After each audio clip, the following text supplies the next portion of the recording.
Mabalacat, aux Philippines. Le 17 octobre 1944, un nouveau commandant est arrivé à la base aérienne, le vice-amiral Takejiro Onishi, fraîchement nommé à la tête de la première flotte aérienne de la marine japonaise. Il observe son domaine avec le calme maîtrisé d'un officier de carrière. Mais derrière son sang-froid se cache une arithmétique implacable qu'aucune discipline ne peut dissimuler. Il dispose à peine d'une centaine d'appareils opérationnels sous son commandement. 30 seulement sont des chasseurs, et fonçant vers les Philippines se trouve la plus puissante armada navale que le monde ait jamais vue. Des batailles navales comme celle de Midway et le grand tir d'Inde des Mariannes dans la mer des Philippines avaient privé le Japon de ses porte-avions les plus précieux et d'un grand nombre d'appareils. Bien d'autres avions, basés à terre comme embarqués, avaient été perdus dans de vaines tentatives d'empêcher les Américains de s'emparer des îles Marshall, Salomon et de l'Amirauté, ou de débarquer en Nouvelle-Guinée. Le cours de la guerre du Pacifique s'était nettement retourné contre l'Empire japonais, et tous ceux qui étudiaient les cartes le savaient. Mais ce qui rendait le 17 octobre vraiment urgent, c'était ce qui se passait à cet instant même, juste au sud. Des navires de guerre américains commençaient à se rassembler au large de l'île de Suluan, à l'entrée du golfe de Leyte, pour l'invasion des Philippines. Le dernier grand périmètre défensif du Japon était sur le point d'être engagé. Le lendemain, le quartier général impérial japonais ordonna la mise en œuvre de l'opération Shaw, un plan préétabli pour contrer une telle menace. C'était un projet audacieux, une attaque navale, à multiples volets, destinée à écraser la flotte américaine avant qu'elle ne puisse établir une tête de pont. Par son ampleur et son ambition, c'était peu être le dernier grand pari stratégique de la marine impériale japonaise. Une ultime tentative de changer le cours de la guerre du Pacifique par un coup dévastateur unique. La deuxième flotte du vice-amiral Takeo Kurita, comprenant les gigantesques cuirassés Musashi et Yamato, devait se faufiler par le détroit de San Bernardino et attaquer la concentration américaine par le nord à l'aube du 25 octobre. Kurita n'avait aucun porte-avions avec lui, donc la couverture aérienne serait assurée par le commandement terrestre d'Onishi, renforcé par une flottille détachée de Kurita. La cinquième flotte du vice-amiral Kiyo Hideshima avancerait simultanément à travers la mer de Chine méridionale pour attaquer depuis le sud, et une troisième force, comprenant un porte-avions de flotte et 3 porte-avions légers avec leurs escortes, devait appareiller depuis l'archipel japonais pour servir de leurre, attirant les porte-avions américains loin des 2 flottes attaquantes. C'était un plan élaboré, un pari désespéré reposant sur la précision, le timing et la surprise. Mais en son cœur se trouvait une faiblesse fatale, et Onishi pouvait la voir plus clairement que quiconque. Pour protéger la flotte de Kurita, la première flotte aérienne ne pouvait rassembler guère plus d'une centaine d'appareils opérationnels, dont seulement 30 chasseurs. La deuxième flotte aérienne, attendue sous peu avec des renforts pour l'opération Shaw, avait récemment subi de lourdes pertes lors d'affrontements avec l'aviation embarquée américaine au large de Formose. Elle ne serait pas non plus à pleine puissance. Il ne restait tout simplement pas assez d'avions pour mener cette guerre de manière conventionnelle. Et ainsi, en examinant son maigre commandement, Takejiro Onishi parvint à une conclusion qui allait changer à jamais la nature de la guerre. Il avait remarqué dans les rapports de bataille qu'un seul avion s'écrasant sur un navire de guerre causait souvent plus de dégâts qu'un bombardement classique. Il en déduisit que si de tels crashs devenaient délibérés, d'immenses destructions pourraient être infligées à la flotte ennemie, en particulier à ses porte-avions. En effet, Onishi proposait de lancer une série de missiles guidés par des hommes. Il serait difficile à arrêter, car les pilotes ne dévieraient pas de leur trajectoire, même sous le feu de la DCA. De plus, soutenait-il, un succès héroïque renforcerait le moral des forces japonaises, qui avaient subi de sérieux revers au cours des 18 derniers mois, et la certitude que les avions attaquants avaient l'intention de plonger sur eux, espérait-il, affecterait à son tour négativement le moral américain. Il y avait une logique implacable dans son raisonnement que même ses opposants finiraient par reconnaître. Un bombardier conventionnel devait survivre à son approche, larguer son armement avec précision, puis s'échapper, le tout sous un feu antiaérien nourri et la poursuite de chasseurs ennemis. Les chances de toucher la cible étaient faibles et celles de survivre à la mission à peine meilleures. Mais un pilote kamikaze éliminait toutes les variables sauf une, atteindre la cible. Il n'avait pas besoin de viser avec précision depuis l'altitude. Il n'avait pas besoin de s'échapper.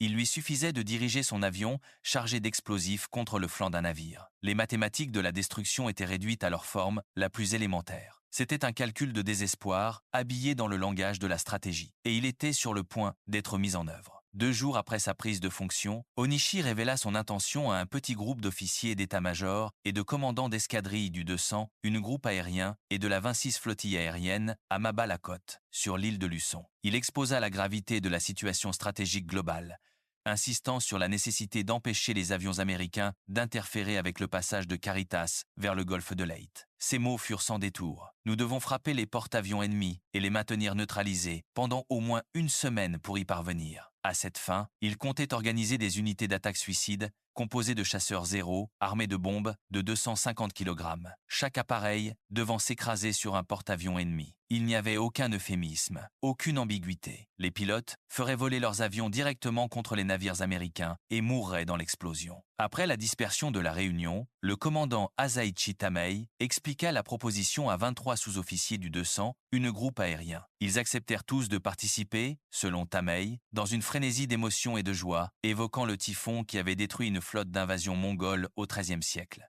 Tamei déclara « Nous avons mis en mouvement un kamikaze, un vent divin. Le terme serait adopté par les Alliés pour désigner les aviateurs suicides. » À partir de ce moment, le 20 octobre 1944, Onishi ordonna officiellement aux 200 une groupe aérien d'organiser un corps d'attaque spécial qui devrait, si possible, d'ici le 25 octobre, détruire ou neutraliser les forces de porte-avions ennemies dans les eaux à l'est des Philippines. Le corps devait être appelé l'unité d'attaque Shimpu, composée de 26 avions de chasse, dont la moitié affectés à des missions de piquet, suicide et le reste servant d'escorte. Les pilotes kamikazes étaient traités comme des héros. Onishi leur disait qu'ils étaient déjà des dieux, sans désir terrestre. Comme les guerriers samouraïs d'autrefois, ils portaient un tissu blanc plié autour de la tête. Le hashimaki, initialement conçu pour garder les yeux du guerrier à l'abri des cheveux et de la sueur, mais désormais marqué d'un cercle cramoisi, devint l'insigne d'honneur des kamikazes. Écrivant plus tard, l'un des officiers d'état-major d'Onishi expliqua qu'il était tout naturel que les combattants japonais soient déterminés à sacrifier leur vie pour l'empereur et la nation. Un tel patriotisme, soutenait-il, reposait sur une base spirituelle, la croyance profondément enracinée que toute la nation, la société et même le cosmos étaient unifiés dans la personne de l'empereur. Le code des guerriers japonais, le Bushido, qui influença profondément les kamikazes, mettait l'accent non seulement sur le courage, mais aussi sur le désir de mourir d'une mort pleine de sens, à un moment et en un lieu approprié. Les derniers mots que de nombreux pilotes kamikazes criaient dans leur microphone en entamant leur ultime piqué étaient « Longue vie à l'empereur ». Pour des oreilles occidentales, une telle dévotion était difficile à comprendre,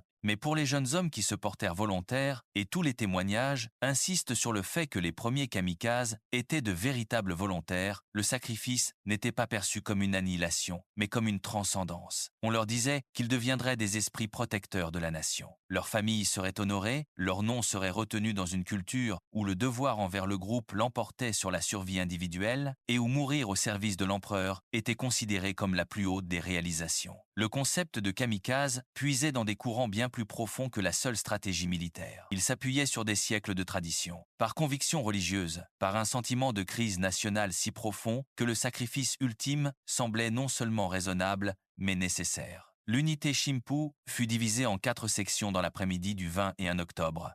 Le lieutenant Yukio Seki mena sa section Shikishima dans les airs après un vers d'adieu chargé d'émotion avec Onishi. Mais cette mission, ainsi que celle des 3 jours suivants, furent contrariées par des averses imprévisibles et une couverture nuageuse basse. Aucun navire ennemi ne fut même aperçu par des hommes qui avaient déjà fait leurs adieux, qui avaient déjà écrit leurs dernières lettres et donné leurs biens. Revenir en vie constituait une forme particulière de tourment. Ils s'étaient préparés à mourir, et la météo leur refusait même cela. Pendant ce temps, la section Yamato de l'unité Shimpu, composée de 5 zéros avec 3 appareils d'escorte, avait parcouru 400 milles vers le sud jusqu'à l'île de Cebu afin de former la base d'une autre unité kamikaze sur l'aérodrome de Cebu. Tous les sous-officiers, sauf 2 qui étaient malades, se portèrent immédiatement volontaires et furent bientôt rejoints par des officiers désireux de participer. Mais lorsque 5-0 s'apprêtait à décoller le 20 et 1 octobre, alertés par des rapports de reconnaissance signalant des porte-avions ennemis à portée, des chasseurs et bombardiers américains attaquèrent le terrain d'aviation et les détruisirent. 3 autres appareils réussirent bien à décoller plus tard, mais 2 revinrent sans avoir trouvé de cible. Le 3e disparut tout simplement.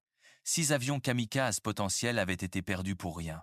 Et alors les pires craintes d'Onishi se réalisèrent. Le 24 octobre, des rapports indiquèrent que la 2e flotte de Kurita avait été lourdement attaquée par des avions embarqués américains. 3 cuirassés furent endommagés et le puissant Musashi fut coulé. Le Musashi était l'un des 3 énormes cuirassés construits par les Japonais spécifiquement pour affronter la flotte américaine lors d'un engagement décisif. À pleine charge, il déplaçait 70 000 tonnes. Il était armé de canons principaux de 18 pouces et d'un armement secondaire de canons de 6 pouces, ainsi que de 7 aéronefs. C'était un navire immense, et sa perte, ajoutée à celle de tant de porte-avions, signifia que les Japonais étaient considérablement affaiblis dans leur capacité à affronter les Américains en mer. La première flotte aérienne, et en particulier l'unité Shimpu Kamikaze, avait échoué dans son objectif principal de protéger la flotte de Kurita. Cela signifiait que la tactique kamikaze allait désormais devenir encore plus importante que ce qu'Onishi avait jamais imaginé. Finalement, le 25 octobre, les kamikazes firent couler le premier sang avec une force de 5 avions kamikazes et 4 appareils d'escorte. Le lieutenant Seki revendiqua la première victime kamikaze de l'histoire peu après 10h45 ce matin-là. Seki et un autre Zéro s'écrasèrent sur le porte-avions d'escorte Stan. L'eau, l'impact de l'appareil, combiné à la détonation de sa bombe et à l'explosion du carburant d'aviation, déchira le pont d'envol du porte-avions et déclencha des incendies impossibles à maîtriser. Il coula. Les autres kamikazes de la formation endommagèrent 3 autres porte-avions d'escorte dans la force de couverture du contre-amiral Clifton Sprague pour les débarquements sur l'île de Leyte. Cette tactique surprise prit complètement les Américains au dépourvu. Rien dans leur entraînement ne les avait préparés à un ennemi qui projetait délibérément son avion contre leur navire. Le quartier général impérial japonais à Tokyo publia rapidement un communiqué sensationnel affirmant que l'unité Shikishima du corps spécial d'attaque Kamikaze avait attaqué une force ennemie comprenant 4 porte-avions 30 miles au nord-est de l'île de Sulu. 2 avions avaient touché un porte-avions qui avait définitivement coulé. Un 3e avion avait frappé un autre porte-avions, y mettant le feu, et un 4e avait atteint un croiseur qui avait coulé instantanément, en réalité. Une légère exagération. Le lendemain, l'unité Yamato basée à Cebu lança 2 attaques totalisant 5 kamikazes et 3 appareils d'escorte. Un appareil d'escorte de retour déclara qu'un porte-avions avait été coulé et un autre endommagé. En réalité, seul le porte-avions d'escorte Swanee avait été touché. Néanmoins, en 2 jours, les kamikazes avaient fait un début prometteur dans la campagne singulière d'Onishi. Pourtant, d'un autre côté, les forces navales japonaises avaient subi de lourdes pertes dans l'ensemble de la bataille du golfe de Leyte. La flottille détachée de Kurita fut surprise, alors qu'elle tentait de franchir le détroit de Surigao, perdant 2 cuirassés coulés et 3 destroyers, ainsi qu'un croiseur gravement endommagé. Alertée par cette catastrophe, la 5e flotte de l'amiral Shima fit demi-tour, mais perdit 2 croiseurs sous les attaques d'avions ennemis. La force de diversion d'Ozawa réussit à attirer plusieurs porte-avions américains loin du golfe de Leyte, mais à un prix terrible. Les avions américains coulèrent les 4 porte-avions de cette force-leur, ainsi qu'un croiseur. En 3 jours, les Japonais perdirent 3 cuirassés, 4 porte-avions, 10 croiseurs et 9 destroyers. L'aviation conventionnelle n'avait pas réussi à les protéger. Les attaques de la 2e flotte aérienne eurent très peu d'effet sur la flotte américaine, malgré le lancement de plus de 250 appareils les 24 et 25 octobre. En revanche, le seul 25 octobre, à peine 5 kamikazes avaient coulé un porte-avions américain et en avaient endommagé 2 ou 3 autres. La comparaison était accablante et, pour Onishi, elle confirmait tout. Il était désormais convaincu que seules les tactiques kamikazes pouvaient infliger des dommages décisifs aux Américains. Pendant 2 jours, il tenta de persuader le vice-amiral Shigeru Fukudome, commandant de la 2e flotte aérienne, de les adopter jusqu'à 2h10 du matin, le 26 octobre. Après des discussions longues et épuisantes, Fukudome finit par accepter. Les 2 flottes aériennes furent alors réunies en une force aérienne terrestre, combinée sous le commandement de Fukudome, avec Onishi comme chef d'état-major. Dans les 24 heures suivant cet accord, 4 nouvelles unités kamikazes furent formées à partir du 700 et du premier groupe aérien de la 2e flotte aérienne. La campagne kamikaze n'était plus le pari d'un seul amiral. Elle était devenue une stratégie officielle japonaise, et cette évolution obéissait à une logique brutale. Considérer ce que les forces conventionnelles avaient accompli, ou plutôt échoué à accomplir. La 2e flotte aérienne avait lancé plus de 250 appareils contre la flotte américaine les 24 et 25 octobre, utilisant des bombardements traditionnels et des attaques à la torpille. Les résultats furent négligeables, mais le seul 25 octobre, 5 avions kamikazes, seulement 5, avaient coulé un porte-avions et endommagé plusieurs autres. Le rapport coût-efficacité était écrasant. Un pilote kamikaze, un avion, une bombe et un navire de guerre ennemi étaient mis hors de combat ou envoyés au fond de l'océan. Aucune autre tactique à la disposition des Japonais ne pouvait rivaliser avec un tel rendement pour une nation cruellement à court de pilotes et d'appareils. Les kamikazes offraient la sombre promesse de dégâts maximaux pour un coût minimal, et des succès isolés continuaient d'être enregistrés. Le 28 octobre, le croiseur léger américain Denver fut endommagé. Mais un affrontement naval majeur, offrant l'occasion d'une action décisive, ne se matérialisa pas immédiatement. Entre-temps, les mécanismes de la guerre kamikaze étaient en cours de perfectionnement. La force opérationnelle standard se fixa sur une formation de 3 appareils kamikazes accompagnés de 2 escortes. Les escortes étaient nécessaires pour repousser les attaquants en route et pour rapporter les résultats de la mission. De nombreux pilotes expérimentés qui s'étaient portés volontaires pour les kamikazes furent plutôt affectés à cette mission d'escorte, leurs compétences étant trop précieuses pour être sacrifiées en une seule plongée. À mesure que le nombre d'unités kamikazes augmentait et que l'approvisionnement en chasseurs zéro disponible diminuait inévitablement, des bombardiers en piqué Judy, transportant une bombe de 500 livres, furent attribués aux pilotes kamikazes. Le Judy était un avion biplace d'une vitesse de 350 miles par heure, utilisé à l'origine dans 3 rôles: bombardier en piqué, bombardier de reconnaissance armé et, lorsqu'il était basé à terre, chasseur de nuit. Dans le rôle kamikaze, il n'emportait qu'un seul pilote. Et la particularité du Judy, comme de certains autres appareils kamikazes, était que parfois, au lieu de s'écraser directement sur le pont, les pilotes larguaient d'abord la bombe, puis plongeaient sur le navire.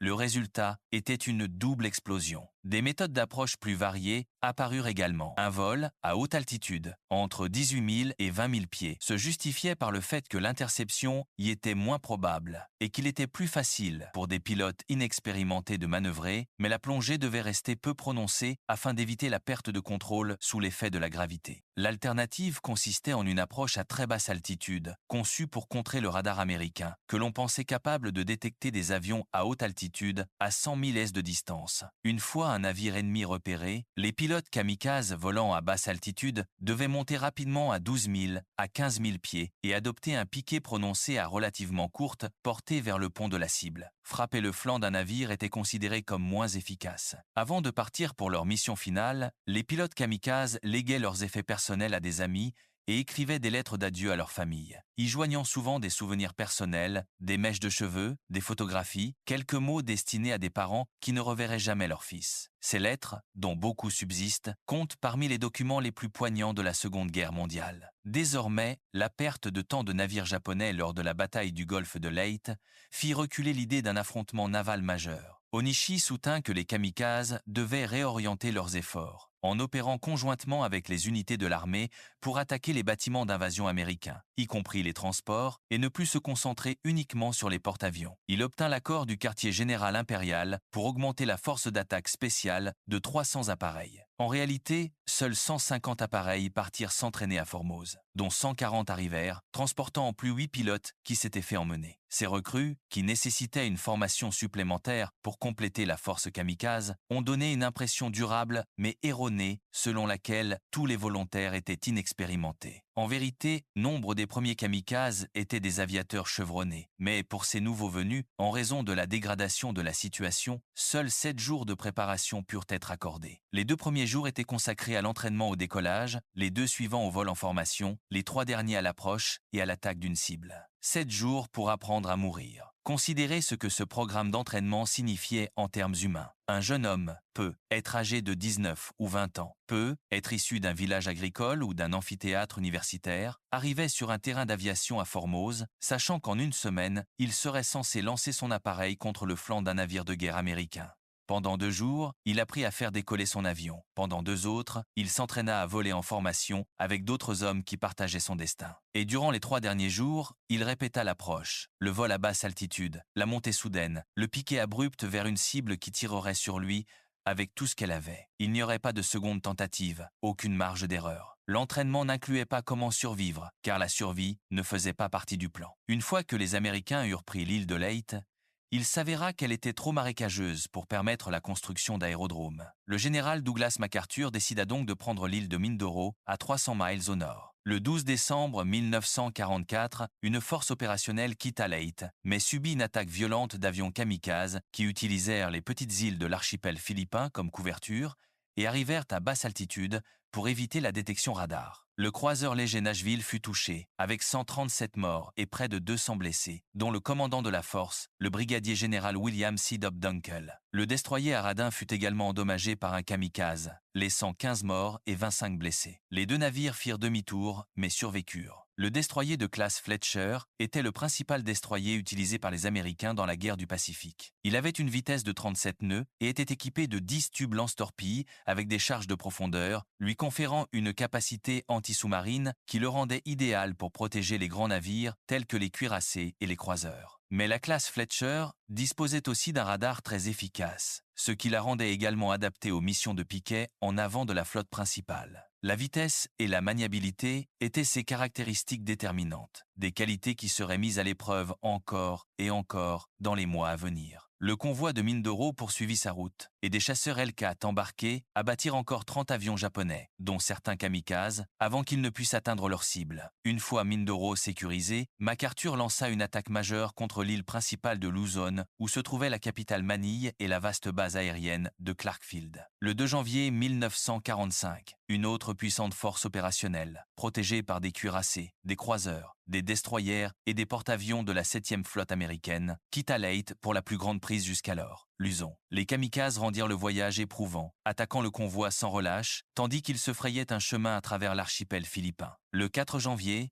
le porte-avions d'escorte, la Mini Bay fut si gravement endommagé par un kamikaze qu'il dut être abandonné et fut ensuite sabordé. Un autre navire fut perdu, non pas à cause d'une torpille ou d'une bombe larguée d'altitude, mais à cause d'un pilote qui fit passer son appareil à travers un mur de tir et l'écrasa sur son pont d'envol. Le lendemain, 16 kamikazes échappèrent aux défenses de la flotte et 9 navires américains et australiens de l'armada furent touchés. D'autres trouvèrent des moyens ingénieux de détourner le danger. Le porte-avions d'escorte Tulagi Island utilisa un projecteur pour aveugler et désorienter un pilote kamikaze qui fonçait sur lui. Un acte désespéré d'improvisation face à un ennemi qu'on ne pouvait dissuader. Même la zone de débarquement du golfe de Lingayen, sur la côte ouest de l'île, n'offrait aucun refuge. De midi jusqu'au crépuscule le 6 janvier, des attaques kamikazes déterminées coulèrent un dragueur de mine et endommagèrent une douzaine d'autres navires, dont 2 cuirassés. L'appareil kamikaze qui s'écrasa sur la passerelle du cuirassé New Mexico tua 29 hommes, dont l'officier de liaison britannique, le lieutenant-général Herbert Lumsden, l'un des plus hauts gradés alliés, tué par un kamikaze pendant toute la guerre. Lumsden avait survécu au désert d'Afrique du Nord pour mourir sur la passerelle d'un cuirassé américain aux Philippines, abattu par un ennemi qui avait transformé son propre avion en arme. En 3 jours, les kamikazes causèrent plus de 1000 pertes américaines et australiennes. Pour les marins qui survécurent à ces attaques, l'expérience ne ressemblait à rien d'autre dans la guerre. Une torpille pouvait être évitée, une bombe pouvait manquer sa cible, mais un kamikaze était une arme pensante qui s'ajustait et corrigeait sa trajectoire, devenant plus précise à mesure qu'elle approchait. Les artilleurs antiaériens déversaient un feu nourri sur les avions en approche.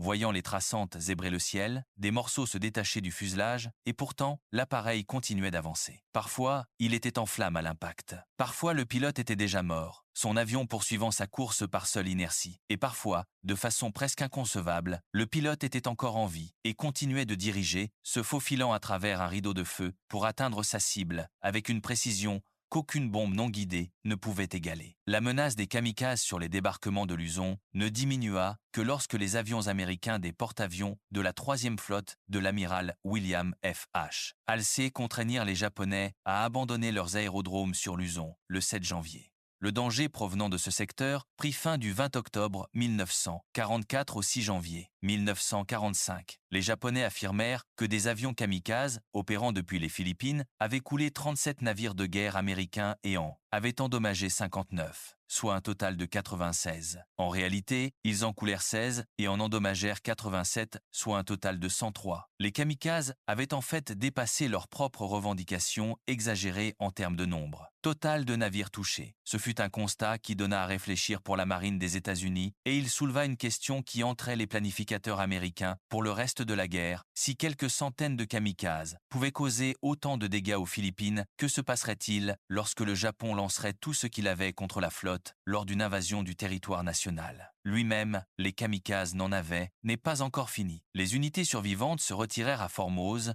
où elles rejoignirent les nouvelles recrues, la première flotte aérienne, qui avait retrouvé son statut indépendant après la dissolution de la force aérienne terrestre combinée. De courte durée fut réorganisée avec un nouveau corps d'attaque spécial, l'unité Nataka, établi le 18 janvier 1945, lors de sa cérémonie de création. Onishi souligna que l'esprit noble de ce corps d'attaque, kamikaze, préserverait la patrie de la ruine lorsqu'une force opérationnelle américaine fut repérée au sud-sud-est de Formose le 20. Et en janvier, l'unité Nitaka envoya 10 bombardiers kamikazes, Judy et des chasseurs. 0 au combat escorté par 7. 0 contre une cible située à 200 miles. Ils endommagèrent le porte-avions Ticonderoga, le porte-avions léger, l'anglais et le destroyer Maddox. Les kamikazes allaient plus loin, frappaient plus durement et gagnaient en audace. Pendant ce temps, le 20 janvier, le quartier général impérial avait élaboré un plan des opérations de l'armée et de la marine destiné à protéger le territoire japonais.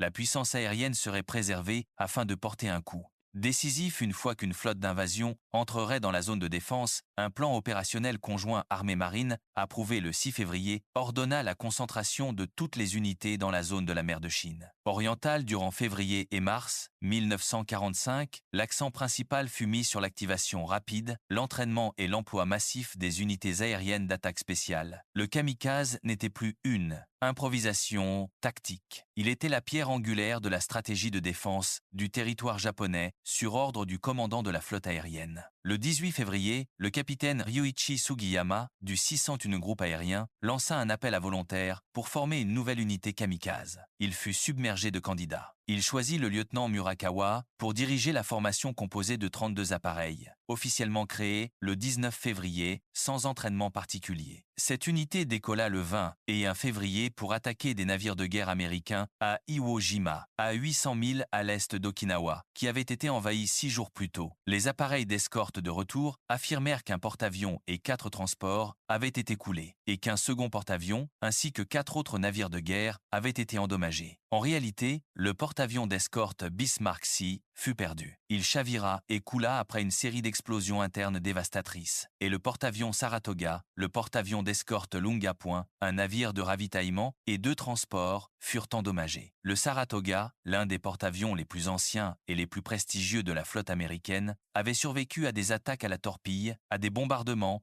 et à des années de combats éprouvants à travers le Pacifique. Un kamikaze faillit mettre fin à sa carrière en un seul après-midi. Ce fut la seule attaque kamikaze à Iwo Jima, qui tomba aux mains des Américains le 16 mars. Mais elle démontra avec une clarté brutale que même une frappe unique, organisée à la hâte, pouvait couler un porte-avions et mettre hors de combat un vétéran de la flotte. Une fois la tête de pont établie à Iwo Jima, les navires de guerre américains se retirèrent vers l'atoll d'Ulithi, où des avions de reconnaissance japonais identifièrent une cible inestimable. 8 porte-avions de flotte et 7 porte-avions d'escorte au mouillage. Le 11 mars, 24 kamikazes décollèrent de Kanoya pour attaquer ces cibles tentantes, volant dans des conditions de visibilité variables et contre un fort vent de face. En raison d'erreurs de navigation et de pannes mécaniques, seuls 11 atteignirent Ulithi. À la tombée de la nuit, il n'y avait pas d'escorte pour rendre compte de leurs résultats, mais les archives américaines indiquent que le porte-avions Randolph fut endommagé. En mars 1945, la puissance aéronavale japonaise comptait 2100 appareils organisés en 5 flottes aériennes, dont l'une était déployée autour de Tokyo. La 1 flotte aérienne à Formose était déjà engagée dans des tactiques kamikazes. La flotte de surface étant désormais impuissante, les 5 et 10 flottes aériennes, respectivement à Kyushu et à Honshu, reçurent également l'ordre de se préparer à des attaques kamikazes, portant le total à 1300 bombardiers suicides potentiels. Mais 800 d'entre eux étaient réservés à la défense immédiate de Tokyo, et parmi les 1300 restants, tous ne pouvaient pas être engagés dans des opérations kamikazes. Certains devaient servir comme chasseurs conventionnels et avions d'escorte. Le nombre réellement disponible pour les tactiques kamikazes était d'environ 600 appareils. Mais le Japon avait une autre arme à déployer, inconnue de la vaste task force américaine convergeant vers Okinawa dans les derniers jours de mars. Les Japonais allaient lancer contre eux un nouveau type de kamikaze, l'Oka, qui signifie « fleur de cerisier ». Ce projectile piloté, propulsé par fusée, pouvait être suspendu sous un bombardier bimoteur, Betty. Il avait été inventé à l'été 1944 et perfectionné à l'automne suivant. Une unité spéciale sous le commandement du capitaine Okamoto avait été formée pour entraîner des pilotes volontaires à la base aérienne de Kanoike, près de Tokyo. L'Oka était un petit projectile monoplace en bois, chargé de 1800 kg d'explosifs. Il était largué à 10 miles de sa cible et utilisait 5 fusées lors de l'approche finale. Son pilote devait grimper dans l'Oka depuis l'avion porteur Betty en plein vol et actionner un levier pour détacher son appareil. Dès lors, il s'engageait dans une plongée suicidaire sans aucune possibilité de retour. Un missile piloté, fonçant vers sa cible, à des vitesses rendant toute interception presque impossible une fois les fusées allumées. Les Américains surnommèrent cette arme Baka, mot japonais signifiant « idiot ». Mais il n'y avait rien de stupide dans la menace qu'elle faisait peser sur leur navire de guerre. 1800 kg d'explosifs, près de 2 tonnes, arrivant à plusieurs centaines de milles à l'heure, suffisaient à éventrer n'importe quel navire à flot. La difficulté résidait dans le fait d'amener le lent et vulnérable Betty suffisamment prêt pour le largage. La couverture aérienne des 430 bâtiments d'assaut engagés dans l'invasion d'Okinawa était assurée par une task force américaine de 106 navires de guerre sous le commandement du vice-amiral Mark A. Mitcher, dont les porte-avions embarquaient près de 1000 appareils. Les Britanniques opéraient également une force plus réduite de 22 navires de guerre et 244 avions, principalement pour contrer toute menace kamikaze provenant des îles Sakashima, à 150 miles au sud-ouest d'Okinawa. Plus au nord. In an early attempt to counter the kamikaze threat, aircraft from Admiral Raimonda, Spruance Fifth Fleet, had already begun pounding air bases on Kyushu and Honshu, but the kamikazes struck first. After refueling at sea on the 16th of March, Spruance's forces closed on their targets, only to come under attack from 50 kamikaze pilots on the 19th. 2 carriers, the Franklin and the Wasp, were damaged by high-level bombers from the very airfields which they had been seeking to annihilate. One American sailor aboard the Yorktown would never forget that morning we were sitting on the deck, waiting to take off, and all of a sudden, a cruiser off our port bow started firing into the clouds. A plane comes out of the clouds, aimed right at us. I watched his bomb come down. I thought for sure it was going to land right in my cockpit, but it missed the port side of the carrier, and I got some of the splash from the bomb. They shot that plane down. The next plane that came in dropped his bomb short of the starboard bow. The third plane hit on the starboard side of the Yorktown and killed a bunch of guys. They canceled the flight and we retired to the ready room. They announced that the smoke we could see on the horizon was the Franklin. The Franklin, struck by bombs from the very airfields her aircraft had been trying to destroy, would survive, but barely. She suffered over 800 casualties, making her one of the most heavily damaged American carriers to remain afloat during the entire war. Despite claims of hitting 4 carriers, the kamikazes caused no significant damage that day, nor were they much more successful on the 20th of March, when 20 Judy kamikaze bombers were credited with damaging 2 carriers, but actually hit only the destroyer Halsey Powell and the submarine Devilfish. Early on the 21st of March, Japanese reconnaissance aircraft reported 3 American carriers southeast of Kyushu, and Vice Admiral Matome Ugaki, commanding the 5th Air Fleet, decided to use the Oka for the first time. Because of the relative slowness of the Betty Mother aircraft, the unit commander, Captain Okamura, called for a strong escort. Seulement 55 chasseurs étaient disponibles. Cependant, Ugaki estima qu'aucune meilleure occasion d'utiliser l'Oka, propulsé par fusée, ne se présenterait. L'opération fut donc lancée. Une force de 18 Betty, tous sauf 2 portant un Oka fixé, décolla peu après 11h30, mais seuls 30 des 55 appareils d'escorte prévus apparurent. Le résultat fut un carnage. Les chasseurs américains attaquèrent la formation à environ 50 miles de la zone cible, avant même que les pilotes d'Oka n'aient rejoint leurs engins. Les bombardiers Betty, lourds et lents avec leurs charges mortelles suspendues sous eux, étaient des cibles faciles, sans couverture de chasse adéquate. Ils larguèrent rapidement leurs Oka, qui, sans pilote à bord, basculèrent inutilement dans la mer, tandis qu'ils tentaient de s'échapper. En vain, les 18 Betty furent abattus ou disparurent tout simplement. Les pilotes d'Oka, encore piégés dans les appareils porteurs, moururent sans jamais atteindre leurs armes. Après presque un an de recherche, de développement et d'entraînement des équipages, la première utilisation opérationnelle de l'arme kamikaze la plus radicale du Japon fut un échec total. Mais l'Oka reviendrait. Et dans le maelstrom qui allait bientôt engloutir Okinawa, il trouverait enfin ses cibles. La première phase de l'invasion d'Okinawa commença le 1er avril et se déroula bien pour les Américains, suscitant l'espoir que les raids sur les îles japonaises du Sud avaient neutralisé les kamikazes. Pendant 5 jours prudents, la flotte opéra sans attaque, suicide majeur. Certains commandants commencèrent à croire que le pire était passé, que la force kamikaze avait été épuisée aux Philippines et lors des actions dispersées de février et mars. Le 6 avril, ce rêve fut brisé lors de la journée la plus violente de la guerre kamikaze que le monde ait jamais connue. Ce jour-là, les Japonais lancèrent l'opération Tenichi Haven.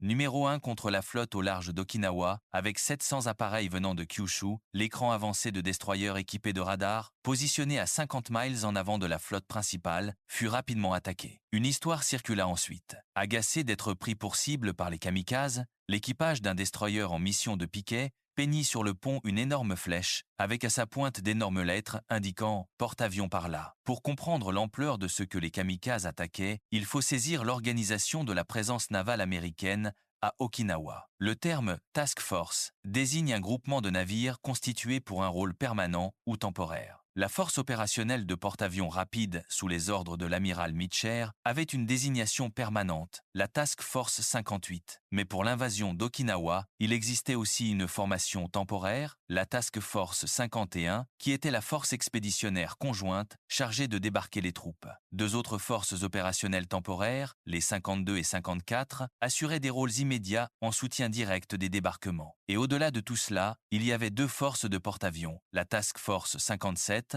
le contingent britannique, et la Task Force 58, la force américaine de porte-avions rapide. L'objectif particulier de ces groupes de porte-avions était d'affaiblir les défenses japonaises avant les débarquements et de protéger les navires pendant le déroulement de l'opération. Il s'agissait d'un système de défense complexe et en couche, et les kamikazes allaient en tester chaque niveau. Que l'histoire soit vraie ou non, l'humour masquait une sombre réalité. Bien qu'environ 200 kamikazes n'aient pas atteint la flotte principale, les autres causèrent des dégâts dévastateurs. Au total, les Japonais perdirent 355 appareils lors des attaques des 6 et 7 avril. Mais ils coulèrent 3 destroyers, un navire de débarquement de chars et 2 navires de munitions, en plus d'endommager 24 autres bâtiments. 28 kamikazes frappèrent des navires américains. L'assaut se poursuivit sans relâche les 12 et 13 avril. 185 kamikazes coulèrent ou endommagèrent 14 navires de guerre le 12 avril. Une autre attaque au cas 8 appareils lancés par le 720 et une groupe aérien d'Okamotos depuis Kyushu ne réussit qu'à endommager le destroyer Stanley. Mais ce même jour marqua un sombre jalon. Un avion kamikaze coula le destroyer Manar El Abili, faisant d'elle le premier navire de l'histoire à être coulé par une combinaison d'attaques kamikazes conventionnelles et d'Oka. Le destroyer sombra rapidement, emportant avec lui des dizaines de membres de son équipage.